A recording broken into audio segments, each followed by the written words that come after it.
if I could communicate anything to the respective nation of Cougs out here, right? I think it's that our players are in some of the best hands in the country.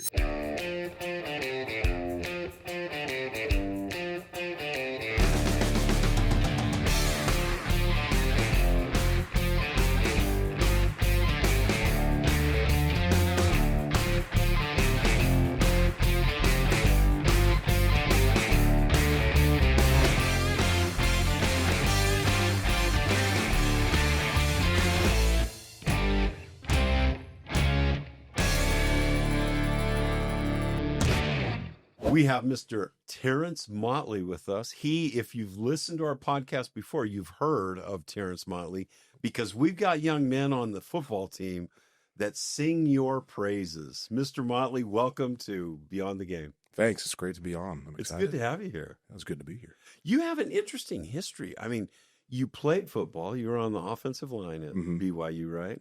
Well, we could say I practiced a lot of football. I don't know if I played a lot, but... Who was the coach back then? So I was under Coach Mendenhall, and Mark Weber was our offensive line coach. Okay. Yeah. And so did you come in as, were you on scholarship? Were you a preferred walk-on? It depends. When I was a single man and I was talking to the ladies, then I was on scholarship. Of course I was. No, but I was just a pure walk-on and Good just for came in and tried to make the team and ended up making it eventually. And then I played for a year there and ended up going the other way, getting cut.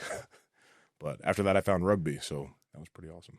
Well, all right. So tell us, you found rugby, and, it's obvious that with rugby, you don't have helmets and shoulder pads and everything, so that has to be way more dangerous for your body. Oh, very much so. That's the reason I have so much brain damage now, and... and when everybody's just crashing into each other at 1,000,000 miles an hour, no pads. I thought as your typical rugby player, you would defend. No, I love rugby to death. I think it's way safer. I mean, there's so many rules for player safety and all of that. And I tell my wife all the time, I want our son to play rugby before he plays contact football. Well, it teaches you how to hit somebody 100%. without, Yeah, if you can get hit. Getting your neck involved. And deliver a hit especially and get to the ground with no pads on, you could do it with pads on. It's pretty easy. No, I sensed that. Yeah. So I was setting that up for you. Right. But all right, so you played offensive line at BYU, played under Coach Mendenhall. Yep. Coach Weber was your offensive line coach? That's correct, yeah. And then you went to rugby. Mm-hmm. And I understand you won a couple national championships on that rugby team. That I did. Yeah, we won, this would be 2012 and 2013. No, I'm sorry, 2013 and 2014.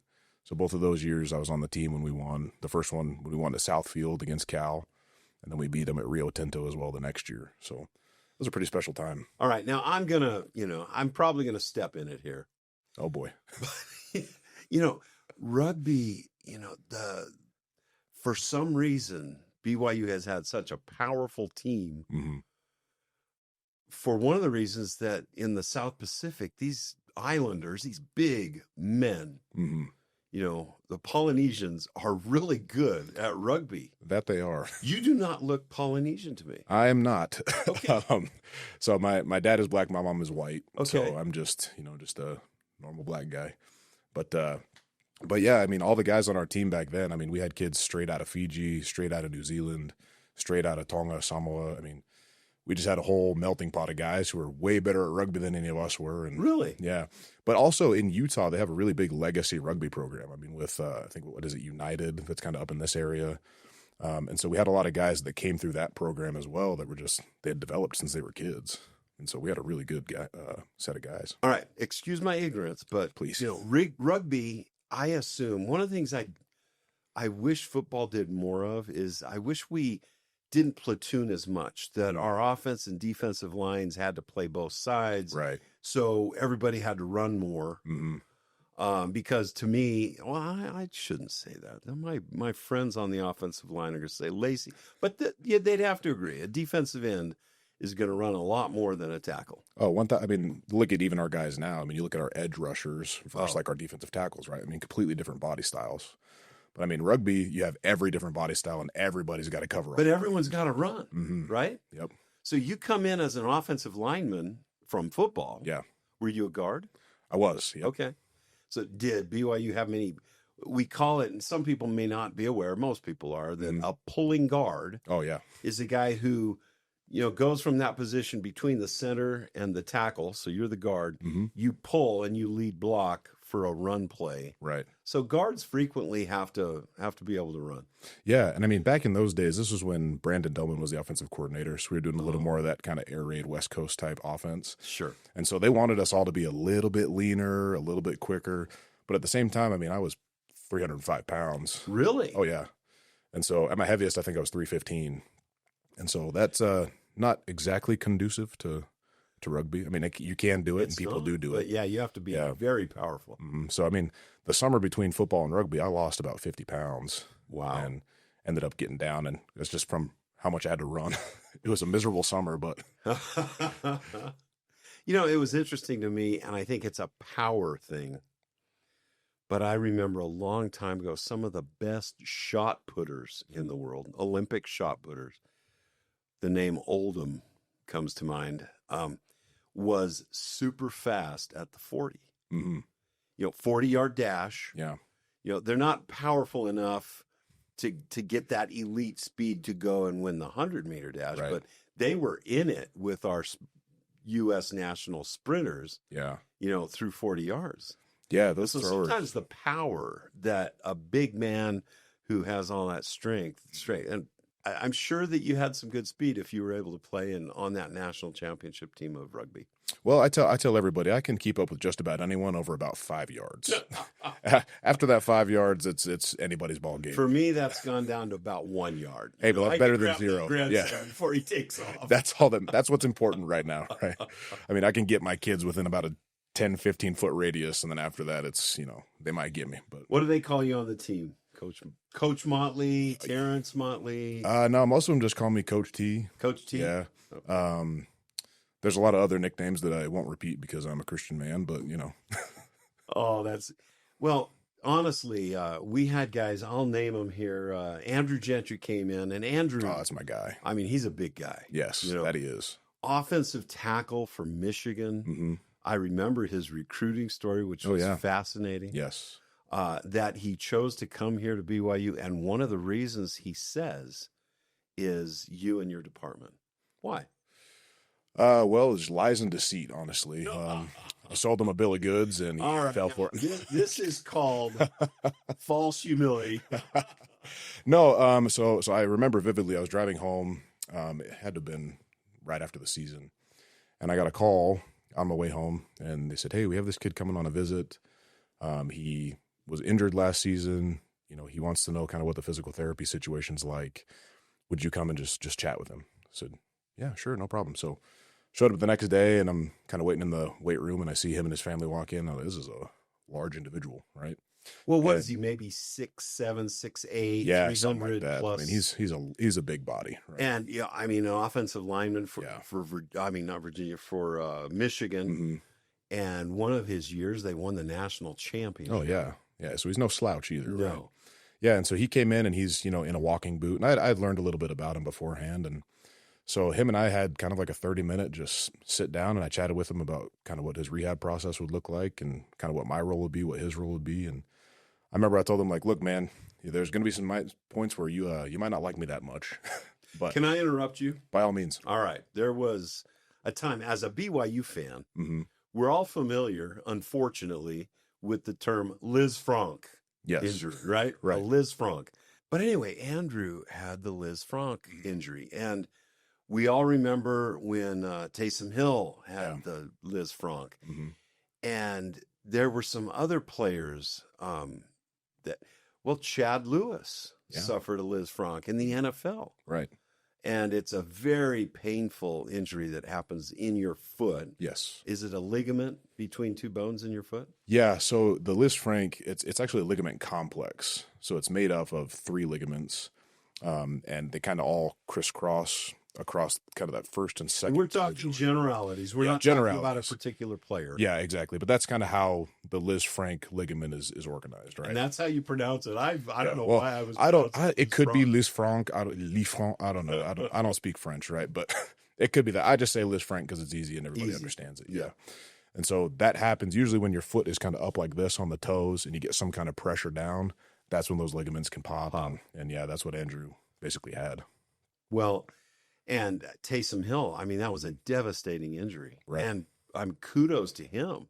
Yeah. Look at what he's done since then. Mm-hmm. I love that you have background in both football and rugby, and that you were a strength training coach. That I was.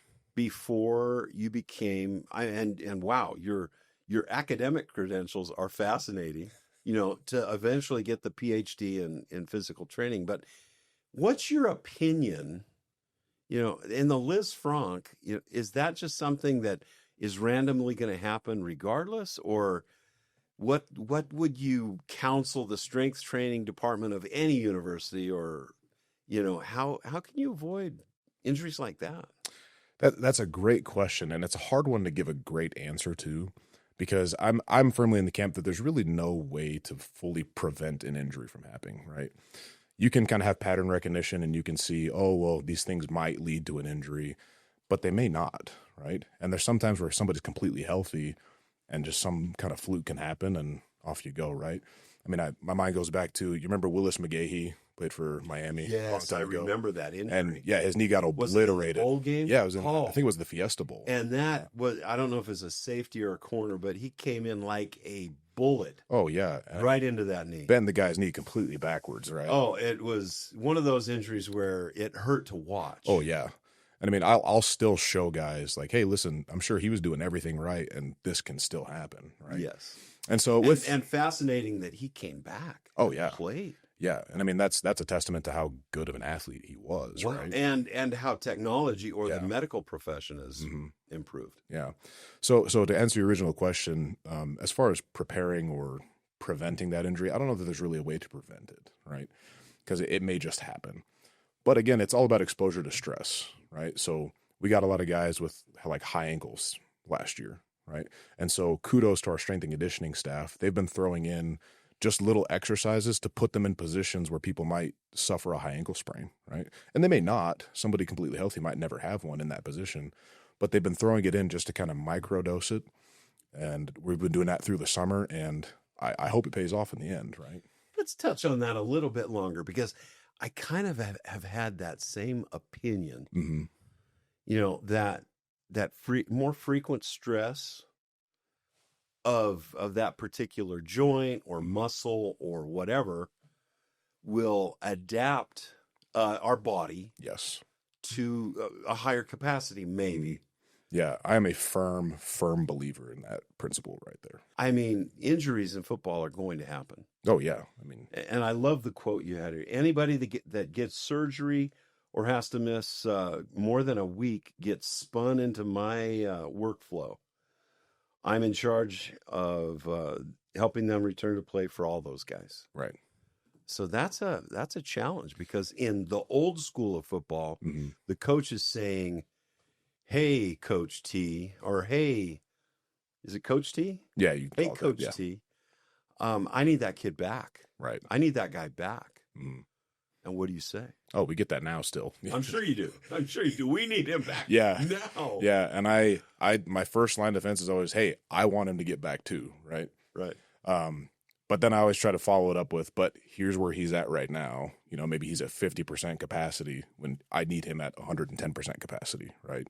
So I'm not going to send, some half broken misfit toy out there. Right. I mean, I want a guy who's raring to go and who has no doubt that he's going to be ready. Right. Now, obviously, there's some nuance to that. There might be a guy who, he's better at 90% than 70%, right? We'll take him at 90%, right? And in that case, yeah, maybe we'll push him out a little sooner. But with the caveat of, well, we got to keep him safe and protected, because we don't want 90% then to become 0% either. Right? Oh, I know, because do you want him in 3 weeks? Yeah, exactly. Exactly. And if he goes out this week, the likelihood that he gets injured again is much higher. Do we need him in 3 weeks? Yeah, and we faced that multiple times in the last 2 years, 2 seasons I've been here. Right? No doubt. There's guys where, well, is he ready to go? Well, he could be. I mean, he could go out and play and have no problems, or he could go out and play and it could be really disastrous, right? So we'd rather leave no doubt and kind of take the risk away and at least give him the best shot of being healthy in perpetuity. How do you overcome the mental side of these injuries? Yeah, so that's a phenomenal question. I like to start basically from day one of whatever the injury is, right? Day one, we're going to learn to kind of reestablish a relationship with pain a little bit. No, obviously, and I know that sounds really bad. That sounds really bad, right? Is there a good pain and a bad pain? There is, and I'll get into that here in just a second. But obviously, there's some cases where we don't want any pain, right? A guy who just come out of surgery, something like that. Yeah, we want to minimize pain completely, right? We don't want anything to hurt. We want everything to be comfortable so we can relax. But as they get a little farther along, I always kind of use I call it maybe like the stoplight method. I said, hey, if we're between a 1 and maybe a 3 or 4 out of 10 pain-wise, we're probably okay to push through. And some guys don't like that. They're like, well, it shouldn't hurt. And I say, well, you know the difference between pain and discomfort, right? I'm okay with some discomfort, right? Maybe not like pain, sharp pain, right? Right. So then once you get into like maybe the 5 to 7 out of 10 range, then it's okay, maybe let's pull back. Let's try a different variation. Let's slow down a little bit. And then obviously anything above that, we got to change, right? But what that does, and there's actually been good research, especially in like muscle strains, things like that, is that people tend to get better a little faster because they're not being inhibited by this pain, right? Your brain will actually inherently shut down things when they hurt. It does. Yeah. It does. And so if you can learn to kind of push past that and tell your brain it's safe and okay, your brain will actually start to catch up a little bit faster. But some of us are more protective than others. Mm-hmm. Do you call it pain tolerance or? Yeah, I do. Yeah. Pain tolerance is one of the biggest dictating factors of that, right? So if somebody's a little less tolerant to pain, then yeah, you might have to go a little bit slow. How do you help a young man or a young lady overcome that fear or that their brain saying, no, do not flex that quad because it's going to really hurt your knee. Right. And it's healed. Yeah. Well, there's a lot of tools that we have at our disposal. So number one is just exposure to stress, right? If you can isolate that quad in a position that's maybe a little safer or that's not as dangerous, right? Right. Somebody might say, well, let's go jump and go crazy. Like, no, maybe put them in like a wall sit and have them put one leg up, right? That way they have to depend on that quad and they realize, oh, maybe it's not as weak as we thought it was, right? So that's another like nice, easy way your brain starts to do that. Or you give them some isolation exercise, right? Have them do some knee extensions, something like that. Sure. But it's all about exposure to stress initially, right? And then later we have, there's like electrical stimulation you can use, there's blood flow restriction and all kinds of stuff to just drive different adaptations into whatever it is you're trying to train, right? And we could get really into the weeds with all that stuff and all of that. But really what it comes down to is exposure to stress, right? But it almost feels like that's a life lesson. Yeah, it should be. That not only physically, but emotionally, intellectually. Right. We don't grow unless we have a little adversity or stress, maybe. Right. Not to get overly spiritual here, but in the scriptures it talks about how we're given weakness, right? But we're given weakness so that we can become strong, right? The only way to become strong in those weaknesses is by working on them. And that's inherently a very uncomfortable process, right? A very stressful process.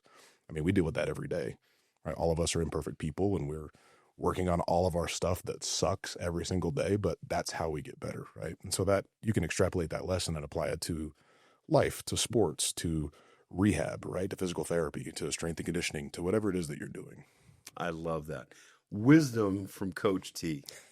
That is so cool. We won't push that too much more, but the other players that talked you up, and I know that there are others, but it was almost the same day or the same week we had these guys in. Mm-hmm. So Keanu Tanuvasa and Raider Demuni, oh, I love those guys. All mentioned you. So are you giving away candy? And it's the opposite, actually. I usually take people's candy from them. Yeah. But yeah, I don't know. Maybe they like that. Because, no, your job is to help people become physically capable or to recover from something. Right. How many injuries happen outside of just playing or practicing? For example, lifting weights wrong or just overstressing or even an accident, Right. They were tripping down the stairs or something. I don't know. Yeah, you'd be shocked. So lifting inherently is one of the safest things you can do. Interesting. Right? If you look at injury rates per hour, so like you look at football. But that's assuming you've got good coaching. Yes, right. If you observing and we have sometimes these young men, especially in high school, do things that you get like the ego. I call it like the dog crab deadlift look. Where their back just arch like this, but. We have, and I don't say this with any amount of exaggeration. I mean this 100%. We have the best strength and conditioning the staff in the entire country. That's awesome. And I was a strength coach for 6 years before I even got into physical therapy. Can you name a couple of them? Yeah. So of our staff. Yeah. Yeah. So Ryan Phillips, he's our head strength and conditioning coach. We came in at about the same time. He came in about 2 weeks after I got hired, and he has completely flipped everything around. That's amazing. And he is just an absolute monster. And in a good way. In a good way, yes. In the best way possible, right? You bet. Yeah. You bet. And then we have Nate Potoshnik. We call him Coach Blackjack. There's Christian Tupou, Zach Shaw, Tim Ishmael. We got a host of interns and other stuff too, but every single one of those guys are just absolute geniuses and experts. I think I saw either a post or something from BYU. Yeah. That the facilities have recently been upgraded. Oh, yes. Yeah. And that's been huge. You wouldn't believe in the 1970s when I started, we were on the third floor in between some levels of basketball and volleyball in the Smith Fieldhouse. Right. And we worked hard. Mm-hmm. But wow, when you go into the facility now and what they have and the capacities for, really focusing. Yeah. Even from when I was playing back in 2011, 2012, it is leaps and bounds better than anything I could have ever imagined. Wow. Right. And so these guys are super blessed to have this, this space in this facility. What about your healing facilities? Where are they in the new student athletic building? So we are just in the athletic training room, and it's kind of just off-shot down the hall from where the Is that like on the second or third floor? It's on the first floor still. Oh, on the first floor. Okay. So when you walk into the SAB, right, you can kind of go straight and to the right. That's where the weight room is. We're just kind of in the opposite corner. Got it. That's where I'll do most of my actual physical therapy type interventions, where I'm moving a guy around or putting needles in somebody or whatever. But most of what I like to do is all in the weight room or on the field, right? I like to use those tools to help those guys get better as well. So I kind of split my time. So you get out on the field? Oh, yeah. So I'm over some of the modified training for guys who can't fully participate in any of the training sessions. For example, in spring ball, a lot of times you'll have guys that are recovering. Yeah. So spring ball is a great example. Okay. Go ahead. Guys that can't practice, right? Well, we need them out there. We need them doing something. And so me and then my boss, Colby Clausen, right, of I Injured Sam Bradford fame, him and I work together. And so we would go out, we would design plans for, okay, during practice, these guys can maybe go do a little bit of practice, and then we need to take them and get some extra work in when they can't go, right? Or these guys who can't participate at all, let's get them running, biking, doing something else during practice so that they get the work in that they otherwise wouldn't get. So if I went to that practice, I might get to witness Andrew Gentry doing jump rope or something. Right, yeah. So he would have been doing some offensive line drills, and then he'd come over with me and we'd do maybe something unresisted where he's not hitting anybody. Yeah, something like that. He's full go now, which is nice, but that's great. Yeah. And man, I'm so pumped. There's so many places we could go with what you do. Really. You have people, this is going to be an admission of my bad dad jokes. All right. But I'm sure you have a group of people that work around you, right? Yes. And are they called the Motley Crew? No, but my family is. That's what we call ourselves, is the Motley Crew. Myself and my wife and my 5 kids. 5 children. 5 kids. You're a young man to have 5 children. Let's not go that far now. I love that. Tell us about your family. So my wife, Caitlin, her and I met at BYU. Where is she from? She's from Riverside area in California. Okay. Yeah. We met when she was on a date with somebody else. That's when we met. That's not when we started dating. There was a pick. An interception. It was more playing the long game, right? It was kind of like a transfer portal deal where I had my eye on her. You caught the ball. Yeah, she hit the portal, and then I sweeped her up, But so her and I, we've been married 13 years almost. I'm sorry, it'll be 12 years this year. Mm-hmm. And then I have a 10-year-old. His name is Kai. I have an 8-year-old. Her name is Irie. We have a almost 6-year-old. He'll be 6 in 2 weeks. His name is Theo. My 2-year-old son is named Eli, like this fine young gentleman over here. You bet. And then we have a now 7-month-old, and her name is Ro. My man, you are in the thick of being busy. Oh, don't I know it? Life comes at you fast. So it does. I mean, children getting up at night, your responsibilities at your work. Right. Caitlin going all over the place. Do you travel with the team? I do. Yeah. You do? Okay. So, I mean, during the season, I can't imagine your schedule. Yeah, it's I guess you can start a little bit later in the day. Not really. Usually I get there early because early morning's the only time if I need to get something done. Yeah, so if I need to sneak a workout in or whatever, I'll do it in the early morning, and then it's, doing treatments through the day, and then practice. I got stuff going on, and then I got stuff after practice, and then I got to take off to go to a kids thing or whatever. So where did you serve your mission? So I served in the Italy Milan mission. So I was, if you take Italy and just slice it in half like this, I was up in the northern part. It's a beautiful part of the world. It really is, yeah. When you're in Milan, I mean, the Swiss Alps are just right there. They're right there. They're as close as these mountains are here, essentially. Yes. And so it's just the Dolomites and everything, just absolutely beautiful. It is beautiful. Yeah. Oh, I love that part of the world. Do you still speak any Italiano? I try. So my wife and I went back in 2023. Does she speak Italian? No, okay. not a lick. Okay. But we went back as kind of a just last trip before kind of things got crazy. And when I tell you the gift of tongues is real, the gift of tongues is real, because I studied for 3 months and I still felt like I was barely hacking it. And then I got there and it was like it never left. It was when you went back, or when you actually first served your mission? Both. So I had an Italian companion as my second companion, and he would not speak English to me, and so I had to pick up the language really quick, and so that helped me out a ton. And then even going back, I mean, I was struggling the first day or two because I was jet lagged and whatever, and then I remember I went to bed one night, woke up the next morning, and it was like the switch flipped back. Isn't that amazing? Yeah. My wife and I had an opportunity to go serve as a couple, and I spoke Spanish from a Central American mission, but it was many, many, many years ago, and I didn't realize how much I had lost. Right. But then it did come back, and Diana, my wife, learned Spanish really well. Yeah. It's fascinating. Learning another language is just a really... It's an interesting and positive and beneficial thing that we, in Europe, so many of them speak multiple languages. Oh, yeah. And they look at us like, come on, what's the matter with you guys? Well, we all speak English. You only speak English? Yeah, what are you doing? Well, Coach T, you obviously have some wisdom that I haven't delved into too much. What other things would you like to share with our Cougar Nation about sports injuries, recovery, the upgrade in sports that BYU is obviously making, what that means to you and to our university, to our organization?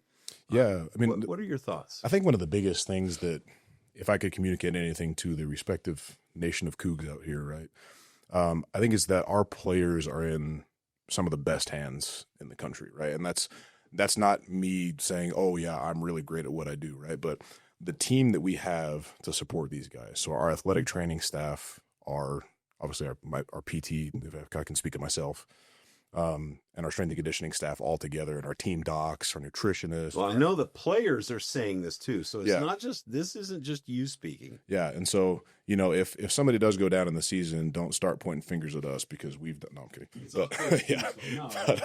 But no, we really have, I mean, when you look at what our strength staff's doing, what, Skylar Main, our sports scientist, is contributing as well, and just all the support that we have, I mean, we really have a very unique setup.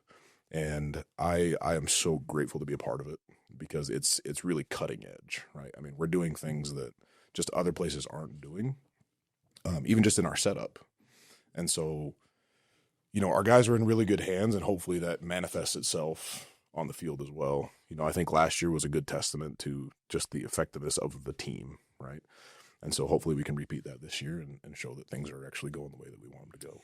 You've played sports. I have. You studied how to recover from injuries caused by sports.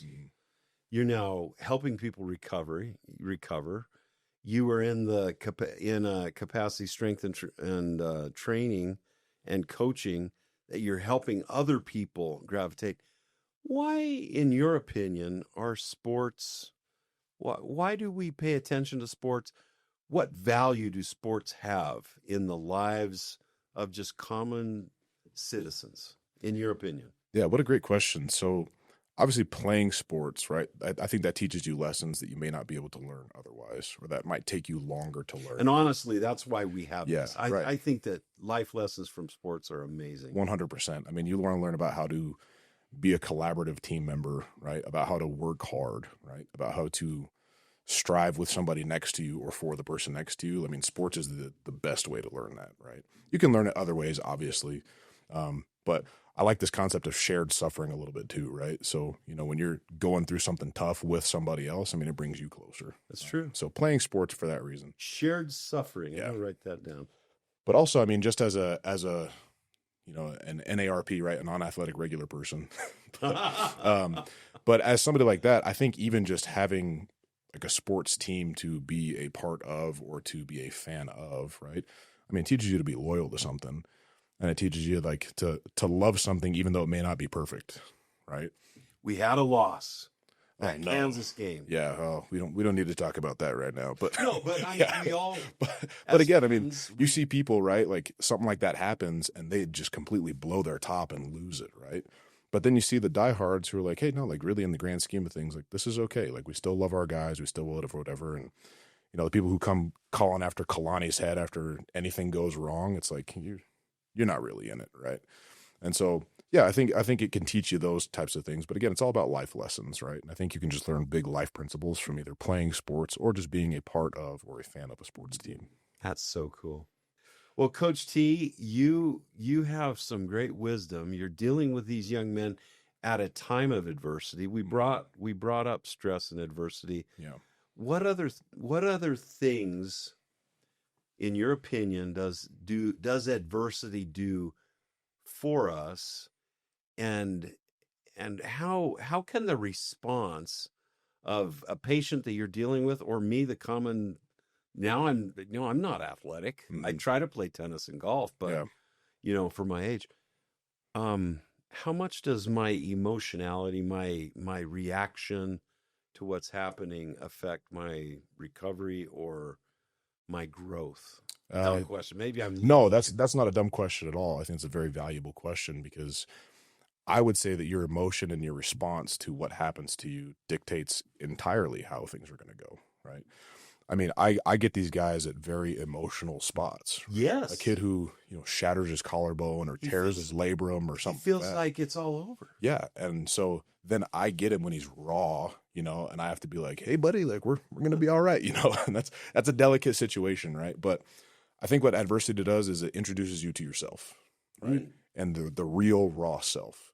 I mean, once you're going through something hard, I mean, you find out what you're made of immediately, right? And so there's huge value in that because you can see, do I like what I'm made of or do I not like it? Or do I need to change? Right? Yeah. And some people, it takes them a while to figure out that they need to change that, right? I mean, obviously an injury or anything, right? That's a big deal, right? Especially for a guy who's an athlete and like now with, there's money on the line, there's school on the line, there's whatever it is, right? And so if you get in that situation, you get injured, do you say, oh, well, it's all over, I'm just going to give up? Or do you say, well, now's the time when I need to figure out how hard I'm going to fight to get back? One of my biggest joys of this job is seeing the guys who have been doing rehab stuff with me at any point, right? Get back on the field and just start blowing it up, right? Or isn't that amazing? Or turning a guy into a weight room guy, right? Like seeing them with a renewed passion for the weight room, for things like that, and become leaders. And I mean, I'm not sitting here trying to pat myself on the back, but that really just gives me a ton of joy when I watch these guys kind of evolve into that thing, especially having seen them on day one, right? So if I may use a great example, so 2 seasons ago, one of our safeties, he tears his bicep in a game, right? So he's out the rest of the season and he had to go get it repaired. And so, he was in doing rehab with me a ton. And like watching that guy now, like just absolutely tear it up on the field and step into like this big leadership role and just work his butt off every single day in the weight room. Like that's all him. Like I would like to say I had something to do with it, but I had nothing to do with that. Right. But that gives me like that shows me, okay, this is worth it. That's a joy. That's a team joy, right? Yeah, 100%. And that's really what it is, right? I take joy because he is succeeding, right? Like, I'm not like, oh yeah, that's, I did that. That's me. Like, I'm just genuinely having joy in watching him succeed and have joy himself. Right. I think that's really what it all is about. Well, and you went on a mission. I did. You almost apologized for being too spiritual at one point here. But, when you think about what the process of repentance is, change, you're doing that for these young men in a physical way, but it also applies spiritually or intellectually or emotionally. Yeah, no, 100%. And, I also have a knee that kind of is a little wonky, but, when I had surgery on it, I mean, it was nothing anything crazy, just for cartilage, but the doctor said, you should never squat again. You should never play sports again. And I mean, I was 22 years old, man. Oh, yeah. So I'm like, I don't know what you're talking about. And I mean, obviously I don't look like I lift. So I would, if I said I lifted weights, nobody would believe it, but I'm not going to arm wrestle you. But no, like I still like lift really heavy with this knee and I hardly have problems. I can sprint on it. Oh yeah. All the time. Yeah. And so how deep do you go? As deep as I can. Wow. Yeah. And I mean, but what's happened is, little physiology lesson, right? So the kneecap itself, where there was cartilage on the underside, there's not anymore. Sure. But so what happens now is when I stress that kneecap, it starts to lay down kind of bone spurs. And some people say, oh, well, bone spurs, it's a bad thing. But the way that mine have laid down in my knee, they actually end up being protective of my knee. Almost like an alternate to because meniscus. Because I'm giving, well, not necessarily that, but because I'm giving it stress in a certain spot, that's where the bone starts to lay down. And so it makes it so my knee can still move and do things and it doesn't really get in the way of anything. And sometimes I get knee x-rays and the docs will be like, why does your kneecap look like that? And I go, well, I've never stopped. And they go, well, does it hurt? I go, well, no. But this doctor, because you're still working out. Yeah. But this doctor initially said, well, you're going to have a knee replacement by the time you're, 35. And here I am 35 and I don't think I need one yet, but.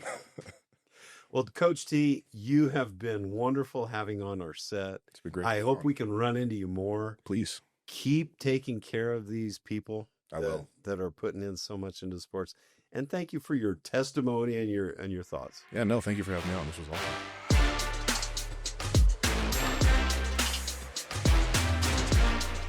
Thank you for watching another episode of Beyond the Game. Remember to click here to subscribe and click here to watch our recent videos. Also, please follow us on social media and remember, go Cougs.